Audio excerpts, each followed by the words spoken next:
त्यामुळे एकूणच जर आपण बघितलं तर मुंबई MMR रिजन किंवा कोकणामध्ये या ठिकाणी उबाठाला लोकांनी हद्दपारच केलाय, हे देखील आपण लक्षात घेतलं पाहिजे.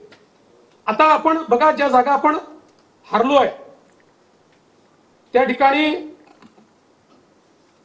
जी मुंबई मध्य उत्तर जागा होती 1% कमी मतांनी हारलो. ईशान्य मुंबई 3% कमी मतांनी हारलो. अमरावती सारख्या जागा 3% कमी मतांनी हारलो.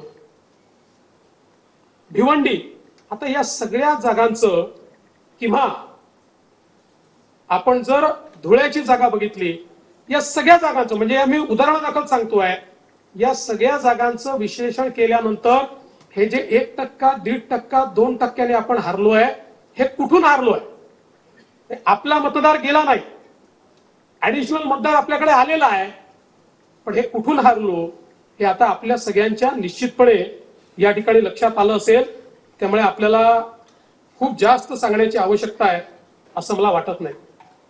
आपण बघितलं धुळ्यासारखी जागा, धुळ्यासारख्या जागेवर मालेगाव मध्यमध्ये 1,94,000 लीड मिळाला. 1,98,000 मतदान झालं, त्यातले 4,000 मतं आपल्याला आणि 1,94,000 त्यांना. इतर 5 मतदारसंघातनं आपण 1,90,000 लीड घेतलं आणि 3-4,000 मतांनी ही सीट या ठिकाणी हारलो. 5ही मतदारसंघामध्ये धुळ्याच्या आपल्याला त्या ठिकाणी खरं म्हणजे लीड जो आहे तो लीड मिळालेला आहे.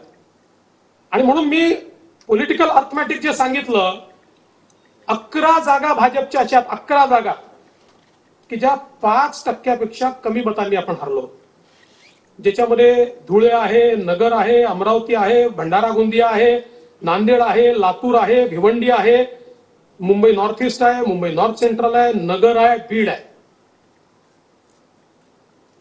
1%, 2%, 3% अशा हारलेल्या 11 जागा आहेत की ज्यामध्ये आपण या ठिकाणी हारलेलो आहोत. हे सगळं होत असताना एक गोष्ट अजून महत्वाची लक्षात घेतली पाहिजे. ज्या पॉलिटिकल अर्थमॅटिकचा मी उल्लेख या ठिकाणी केला की जर त्यांना 31 जागा मिळाल्या तर ते विधानसभेत रिफ्लेक्ट व्हायला पाहिजे होतं. विधानसभेमध्ये महायुतीला 130 जागांवर आघाडी आणि भारतीय जनता पक्षाचा जर विचार केला तर आपल्याला 71 जागांवर आघाडी आहे आणि प्लस 5 आपल्या सोबतचे अण्णांसारखे जे लोक आहेत यांच्या मतदारसंघात जे आपलेच आहे अशा मतदारसंघांमध्ये म्हणजे 71 आणि 5 76 मतदारसंघांमध्ये आपल्याला आघाडी आहे. म्हणजे ज्यांना केवळ 9 जागा मिळाल्या लोकसभेच्या, ते आजही सर्वार्थाने महाराष्ट्रात नंबर 1 आहे. विधानसभा शहाजा, वोटिंग पर्सेंटेज शहाजा, सिंगल इंडिव्हिज्युअल पार्टी शहाजा, पर सीट वोटिंग पर्सेंटेज सहजा, लढवलेल्या सीट्सच्या वोटिंग पर्सेंटेज सहजा, सगळ्या याच्या याही निवडणुकीमध्ये जनतेने नंबर 1 ची पार्टी ही या ठिकाणी आपल्यालाच ठेवलेला आहे.